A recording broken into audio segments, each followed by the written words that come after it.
Welcome back, I'm Skinny Dito. Today we're going to go into Larry's issues with cellular respiration. Let's head on over to Lizzie C. Squat, who's getting more information out of Larry.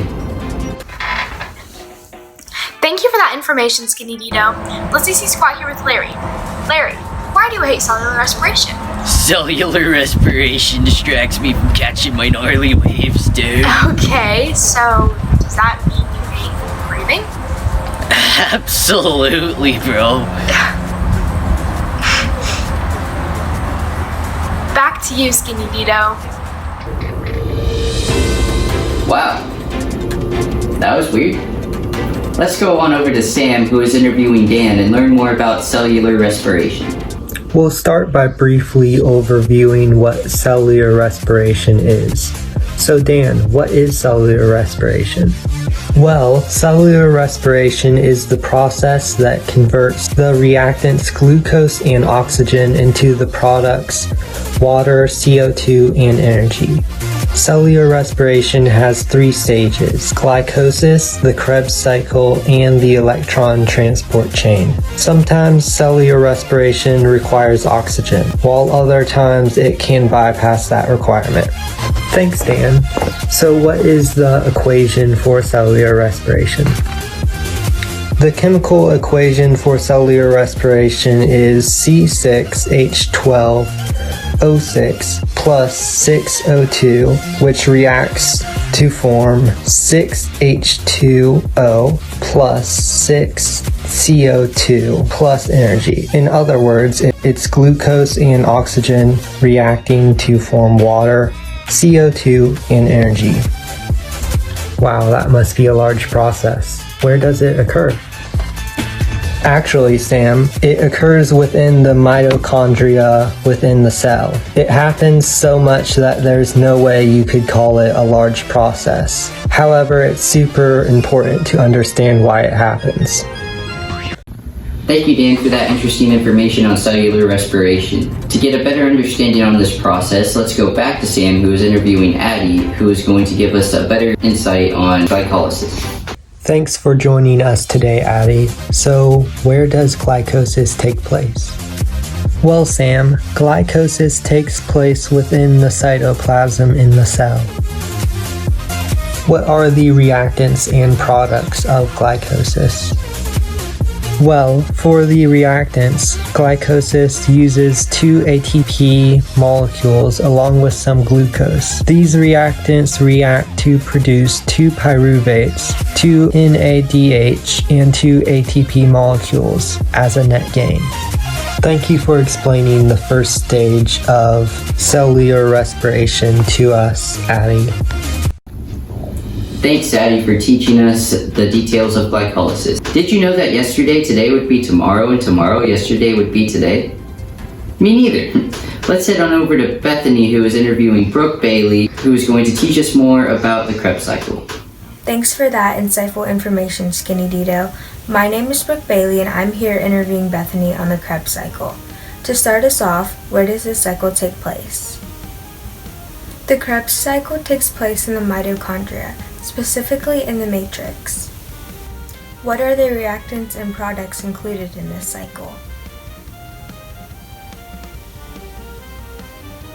The reactant I'm going to talk about is acetyl-CoA. It is a 2-carbon compound because one of the carbons left and bonded with an oxygen molecule. Then, the products I'm going to be talking about in the Krebs cycle for 1 pyruvate would consist of 2 carbon dioxide, 3 NADPH+, 1 FADH2, and 1 ATP. However, for 1 glucose, the products would be doubled because it breaks into 2 pyruvates, so it would have 4 carbon dioxide, 6 NADPH+, 2 FADH2, and 2 ATP. What is the main purpose of the Krebs cycle? The main purpose of the Krebs cycle is to transfer high-energy electrons into the electron transport chain by using carriers that are found in this cycle. Thanks for sharing all that information on the Krebs cycle. Back to you, Skinny Dito.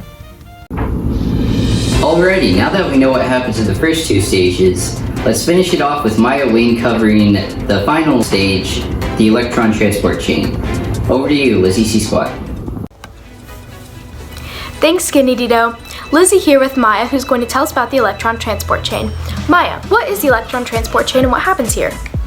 The electron transport chain takes place in the mitochondria. The main purpose of the electron transport chain is to produce large amounts of ATP. Can you specifically tell me a little bit more about what happens here? NADH releases electrons and hydrogen ions which travel through the mitochondria. The electrons pass through the transport chain and the hydrogen ions travel into the intermembrane space of the mitochondrion. Hydrogen ions forced back into the intermembrane space lash back into the matrix through an enzyme at the bottom of the transport chain called ATP synthase. Hydrogen ions diffusing and passing from a lower concentration level to a higher concentration catalyzes ATP formation is the process of chemiosmosis.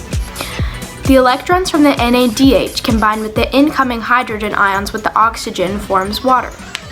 The electron transport chain uses a single glucose molecule to produce about 32 ATP molecules, which is very productive. Now, Maya, can you tell me about photosynthesis and cellular respiration and how they work together and how they're good for us? Photosynthesis turns water, carbon dioxide, and energy into sugar and oxygen, and cellular respiration turns glucose and oxygen into water, carbon dioxide, and energy. The two processes need each other to produce each other's reactants. They depend on each other completely. Without both of these processes, we would not have any plant life or even any human life. So both of these processes are very crucial to us.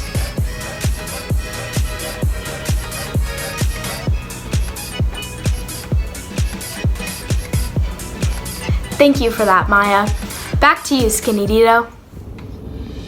There you have it. Larry the Boomer is uneducated and needs to go back to school, assuming he ever went. See you next time, if there is a next time. Until then, Skitty Dito out.